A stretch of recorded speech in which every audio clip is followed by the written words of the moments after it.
From a young age, I always felt like I was second best, like a shadow that was always trailing behind someone brighter and more beloved.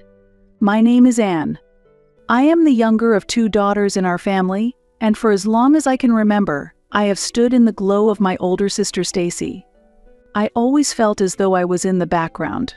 The stark contrast in the way our parents treated my sister and me was unmistakable and impossible to overlook. While Stacy was escorted to singing competitions and exclusive gatherings at my parents' club, I was left behind at home, quietly working on my homework in solitude. Being 3 years older than me, she naturally stood out and commanded attention wherever she went. It was as if she was destined to receive all the attention, treated like it was her rightful due. Because of that, it always felt like my parents' focus was solely on her. If a teacher mentioned her talent, my parents never missed the chance to nurture it. They did everything they could to bring out the best in her, while I felt like I was hidden in the shadows. Our family was not financially well off, making it difficult to afford Stacy's lessons and equipment. However, her singing voice was so captivating that my mother proudly boasted about her talent to everyone, believing she would achieve great success in the future. On the other hand, whenever I tried to show my own talents, I felt discouraged from expecting too much. When I told my mother about my interest in art, she gave a faint, apologetic smile and replied hesitantly, "Let's hold off until next semester. Stacy's vocal lessons are already costing us a lot." The disparity became even more pronounced when Stacy entered her senior year of high school. One evening when I was 15, during dinner, my parents revealed a big decision they had made. "We've been saving up carefully," they explained. Then my father added proudly, "We've decided to send Stacy to Preston College." It was one of the most prestigious schools in the state. Excitement was written all over Stacy's face. "That's absolutely wonderful," my mother added enthusiastically. "And that's not all. You can use our apartment near the campus. You won't have to worry about rent and can focus entirely on your studies." Upon hearing this, I silently pushed the peas around on my plate. There was no need to hide how I felt, because no one cared about me anyway. All the attention in our house was directed toward Stacy's bright and cheerful face. Her smile stood out, and it felt as though my existence was fading away. That night, as I lay in bed, I could hear Stacy talking excitedly about her dreams. She spoke animatedly about her future plans and aspirations, while my mind began calculating. Having seen how much money my parents had spent on Stacy's tuition and living expenses, along with providing her a free apartment, I started to think calmly about how I could fund my own education. Gradually, I began to realize that in this situation, I couldn't expect the same kind of support. When I fully grasped that reality, it hit me hard. But instead of breaking down in tears, I started planning my next steps. The next day, I decided to visit my grandparents' antique shop. When I explained my situation to my grandfather, he listened intently. "Anne, if you're serious about this, I might be able to help a little with your college expenses," he said. He rested his hand on his chin thoughtfully, pausing for a moment. "But I think it would be good for you to gain some experience earning your own money. How about working here after school?" And so, everything began to move forward. While Stacy was busy packing for her prestigious university, I started working at the antique shop every afternoon after school. At the shop, I helped organize inventory, assisted with catalog creation, and even interacted with customers. Under my grandfather's guidance, I gradually learned the basics of running a business and developed new skills. Meanwhile, my grandmother warmly supported my busy days, often bringing me snacks and sharing stories about the history of the vintage items in the shop. Through those stories, I learned the importance of an item's value and history, and I slowly began to understand the significance of the work I was doing. When I told my parents about my decision to save up for college on my own, they didn't seem surprised. Instead, they looked relieved, as though they were reassured by my determination to find my own path. The 3 years I spent working at my grandparents' antique shop turned out to be incredibly valuable and meaningful to me. Every afternoon, I diligently dusted old furniture and meticulously sorted through vintage jewelry at the shop. Over time, without realizing it, I developed a keen sense of efficiency and an appreciation for aesthetics. By the time I graduated high school, I had managed to save enough money from my earnings to fund my college education. It was also thanks to my grandparents paying me a higher hourly wage than others. That seemed to be their way of showing kindness. My graduation celebration wasn't a flashy event, just a quiet dinner with my family, but it felt like enough. I took immense pride in having worked hard to get this far without relying on any special assistance. For college, I chose a local state university and opted for a practical business program that allowed me to make the most of my savings. Through this choice, I felt confident about taking the first solid step toward my future career. The tuition at the state university was affordable, and I was even able to save a little money. I continued living at home and took the bus to campus, a modest choice but a logical one to reduce financial strain. "Dad, Mom," I began one evening, summoning my courage. "I'm thinking of buying a used car. It would make getting to class a little easier." Without lifting his gaze much from his smartphone, my father replied flatly, "Sorry, Anne. We don't have the means right now." My mother quickly added, as if to smooth things over, "Isn't the bus enough? Plenty of students use it." Reflecting on all the support they had given me so far, I found myself unable to respond. Instead, I silently carried a deep sense of gratitude in my heart. There were countless moments when I felt how fortunate I was to have their support. Each time, an inexpressible sense of thankfulness would well up inside me. Stacy had gotten her driver's license a long time ago, and I still vividly remember the time she received her car. Back then, I had just finished my first year of college and was relieved to have made it through my spring finals. But at that time, our house was filled with a special excitement and energy. The reason was that Stacy had finally graduated from Preston College and was about to move on to the next stage of her life. To celebrate Stacy's graduation, my parents organized an elaborate party, inviting relatives, friends, and neighbors. The days leading up to the event were a flurry of preparations, with every detail carefully planned. On the big day, the house was alive with activity, buzzing with people who had come to honor Stacy's success. It was filled with cheerful smiles, lively conversations, and an atmosphere of pure celebration. I was in the kitchen, engrossed in arranging appetizers on plates, when Stacy suddenly walked into the room. Next to her was Joe, the boyfriend she had dated during her college years. The two of them entered the room, leaning into each other as if they didn't have a care in the world. The scene was like something straight out of a movie, with natural smiles spreading across both Stacy and Joe's faces. Everyone around was captivated by their glow, and in no time, their presence commanded the room's attention. As they entered, Stacy addressed everyone gathered with a cheerful expression. "I'm engaged to Joe." The room erupted in cheers and congratulations, suddenly filling with a warm and bright atmosphere. Mom, overwhelmed with emotion, had tears welling up in her eyes as she looked at Stacy. Dad, on the other hand, expressed his joy by giving Stacy a hearty pat on the shoulder. The pat was so forceful that for a moment I worried Stacy might lose her balance. Still, in that moment, family and friends celebrated together, and a warm sense of unity filled the air.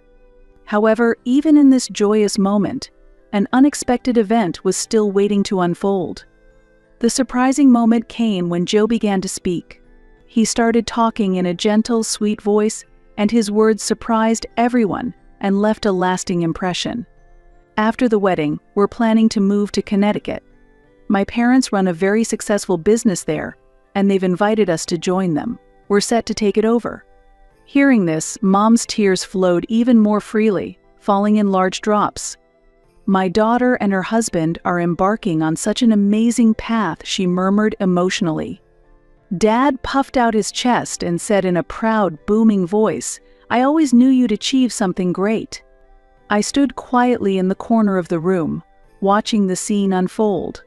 No one seemed to acknowledge that I had completed my first year with a perfect 4.0 GPA, all while juggling school and a part-time job at a local cafe. But I had grown accustomed to that. During my second year of college, much of my time was spent helping prepare for my sister's wedding. Even so, I diligently pursued my studies and progressed. My parents devoted themselves to planning a perfect wedding for their child. They took out substantial loans for the venue, catering, flowers, music, and more. No expense was spared for Stacy and Joe. The wedding itself was a grand and emotional affair, with Stacy shining as the star of the day. After paying for my bridesmaid dress myself, I wore it proudly and watched my parents dance happily, feeling proud of them. They had spared no expense in creating a wonderful wedding. After Stacy and Joe moved to Connecticut, I understood the reality that my parents would be repaying the loans for years. That evening, as I was watching TV, Mom came up to me and said, "I need you to start paying for living expenses." I was a little taken aback by the sudden request. What brought this on? I almost blurted out the thought in my head, "You gave Stacy a free apartment." Dad sat uneasily in the recliner he rarely used. The wedding loans were still outstanding. Even though they had a little breathing room now, I couldn't believe what I was hearing. I spoke with a slight tremble in my voice. "I've never once asked you for anything. I've worked part-time to pay for my tuition and taken the bus everywhere." Mom raised her hand to stop me. Then she and Dad exchanged a silent look, the kind they often shared when deciding how much to spend on Stacy's other activities. After a while, I responded, "Fine." Mom said I would need to pay $1,300 a month. I wanted to argue further, but I knew it would be pointless. "All right, I'll pay $1,300 a month." From that month on, I began paying $1,300 in living expenses each month. To afford it, I picked up extra shifts at the cafe. I often worked between classes or stayed until closing. Balancing work and studies left me with almost no time to sleep. My final year of college passed in a blur, carrying textbooks and my cafe apron. Every night, I stayed up late studying. Before I knew it, graduation day arrived. While my classmates prepared for grand parties and celebrations, my parents decided on a quiet dinner at home, inviting only my grandparents. Unlike Stacy's lavish catering, we sat around the dining table eating homemade lasagna. Grandma reached across the table to gently take my hand. "Dearest Anne, I'm so proud of you," she said softly. "Graduating with top honors while working part-time is truly remarkable." Before I could respond, Mom's phone buzzed, and her face lit up as she read the message. "Speaking of success," Mom interjected, "Stacy just texted me. She said their business is doing great. They're planning to expand to 2 new locations." I watched as my graduation dinner transformed into a celebration of Stacy's success in Connecticut. Grandma and Grandpa exchanged glances as if they sensed something. Grandpa gently placed his hand on my shoulder. My hard work in college bore fruit sooner than expected. Less than 2 weeks after graduating, I was hired by Anderson Mitchell, one of the top firms in the city. The starting salary was higher than I'd imagined, and I felt excited about the career that lay ahead. Daily life soon settled into a routine, and I became deeply focused on proving my value at work. Still, every month, Mom reminded me about the living expenses. "Don't forget to pay on Friday. We're counting on that money." And just like that, 3 years went by. I received a major promotion and was assigned to work abroad for a year. For me, it was the perfect opportunity, not just professionally, but also to finally leave my parents' house. I could hardly contain my excitement. At last, I wouldn't have to stress about covering my living expenses anymore. Still, one lingering concern continued to weigh heavily on my mind. The matter centered around my dog, Max. Leaving Max behind was a bittersweet reality I had to face. but it was a necessary decision for the sake of my job. My biggest worry was finding the right person to take care of him in my absence. Max was an important part of my family, and I wanted to leave him with someone I trusted. After much deliberation, I decided to ask my parents to take care of him. I thought that would put my mind at ease, but another issue arose. My parents told me I'd need to pay $1,300 a month for Max's care. At first, I was shocked and wanted to push back. However, after hearing their reasoning, I began to understand their perspective. They explained that they had their own lives, and that taking in Max and caring for him long-term wouldn't be easy. They pointed out that caring for a dog required time and effort, including daily walks, meals, and vet visits, which justified the cost. Although the expense felt burdensome, I realized that Max's health and happiness were my top priorities. I concluded that paying $1,300 a month was a necessary step to ensure Max was well cared for. Once the payments to my parents were settled, I began preparing for my new life overseas while keeping a watchful eye on Max's well-being from afar. During my assignment abroad, I heard the news that Stacy and Joe had welcomed a baby boy. I saw their photos shared on social media, but I never made the effort to visit them in person. By then, our interactions had dwindled to nothing more than the occasional birthday messages and Christmas greetings. That arrangement was working fine, but one phone call changed everything. Anne. My mother's voice was trembling. I need to talk to you about Stacy. There's been a problem, and it seems their business has collapsed. On top of that, Joe had a serious falling out with his parents. They're furious about how he managed things, and apparently they haven't spoken in days. I closed my eyes, sensing what was coming next. Stacy said she's coming back to live at home. She also mentioned something about Joe and the baby. I see, I answered quietly. Mom seemed to be thinking for a moment. Anne, is it okay if I clear out your room? It sounded as though the decision had already been made. Stacy and Joe need to set up a nursery for Daniel. And where am I supposed to sleep when I return? There's a perfect sofa in the living room, Mom replied. It seemed like the move was already finalized. You're joking, right? Why my room? Mom's tone turned sharp. Stop being so selfish, Anne. Stacy has a baby. That baby needs a proper room. With those words, I had no choice but to accept that my room would be overtaken by a crib and other baby items. My belongings were hastily piled into a corner of the living room.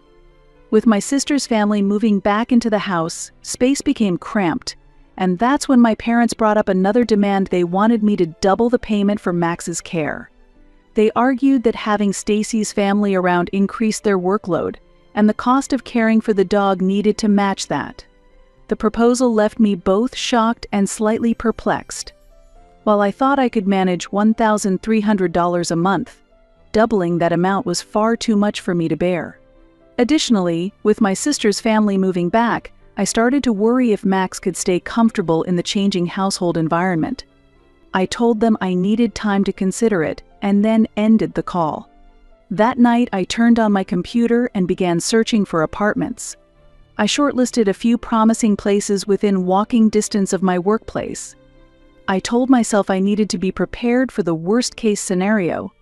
After careful consideration, I made a calm decision to leave home and take Max with me. Since my overseas assignment was nearing its end, it felt like the perfect timing. I was certain that bringing Max back to live with me was the best decision for him. When I shared my choice with my parents, their reactions were a mix of surprise and concern, but I stood firm and didn't waver. I genuinely believed that staying with me was what would make Max happiest. Later, I picked him up and moved into my new apartment. I ordered takeout and sat on the bare living room floor. The day I picked Max up from my parents' house was the last time I saw my family. I simply said goodbye and left. I didn't experience any guilt. I simply felt a sense of peace. In the calm of my new apartment, I spent quiet days settling in and adjusting to my new life. I bought a comfortable bed, a soft couch not meant for sleeping, and my own kitchen tools. Although I wasn't entirely used to the new place, work was going well, and Max and I enjoyed fulfilling days together. About a month later, my mother called me. Without any preamble, she launched into an angry tirade. "Why haven't you sent the money? Don't you think you should honor your promises?" she demanded. I laughed and replied, "What Stacy needs right now is to take full responsibility for herself. I've taken Max, moved out, and am paying rent for my own apartment, so I no longer have an obligation to pay living expenses. Stacy should be the one handling that." "What did you just say?" "Do you have any idea what kind of situation Stacy is dealing with right now?" "It doesn't matter to me what kind of situation Stacy is in. It's time for her to step up, work, and take responsibility for her own living expenses. I'll be keeping an eye on how things unfold." After I spoke, there was silence on the other end of the phone. I could feel the reality sinking into her mind, as if I could hear her organizing her thoughts. Her once steady source of income was gone, leaving only an unemployed daughter who had never paid a single bill. "Anne." Suddenly, Mom's voice softened, with a sweetness I recognized from when she used to ask for favors when I was a child. "Don't rush. Can't we figure this out together? Why not come back home and live with us? That would be the fairest arrangement, wouldn't it?" I leaned back into the new couch I had carefully chosen for myself. This was my apartment, and no one could complain about anything here. "Sorry, but that's not happening." "But Anne, we're family, aren't we?" "Family?" I could hardly believe she had the audacity to say that. Without thinking, I cut her off mid-sentence. "Family? You tried to give my money to Stacy without telling me. You turned my room into a nursery and left me to cover all the bills by myself. You treated my life like an ATM and Stacy like royalty. How is that a family? Goodbye." I hung up and immediately blocked their number. That was 6 months ago. Grandma and Grandpa have kept me updated on their situation, but I never ask for details. They understand what I need and know that I made the right decision. Stacy, Joe, and Daniel still live at the house, contributing nothing to the household expenses. I've heard that my parents are struggling to get by with the loan still unpaid. They've even gone around asking relatives for money, but the truth about how they favored Stacy over me has spread. No one is willing to lend them anything. Of course, my grandparents haven't offered any support either. In fact, I've heard they've taken steps to ensure their inheritance doesn't go to my parents. Stacy, with a small child, still hasn't found a job, and Joe reportedly has no motivation to work. As for me, my new life is peaceful. I recently got another promotion at work, bought a new car, and started attending evening MBA classes. My apartment is always neat, with the fridge stocked full of fresh ingredients, ready for whenever I feel like cooking. Each night, I now drift off to sleep peacefully in my own bed. Just the other day, I bumped into one of Joe's relatives at the grocery store. She mentioned casually that they were expecting another baby. I responded with a simple smile and wished them all the happiness in the world. Somewhere in the back of my mind, I thought about how my parents might be figuring out how to cover daycare costs for the new baby. However, that's no longer something I need to worry about. For the first time, I'm putting myself first, and it feels undeniably like the right choice. Emotionally, it was a complex journey, but I stand firm in the path I chose and have no regrets about my decision. With Max by my side, I am genuinely content and excited about the new life that lies ahead.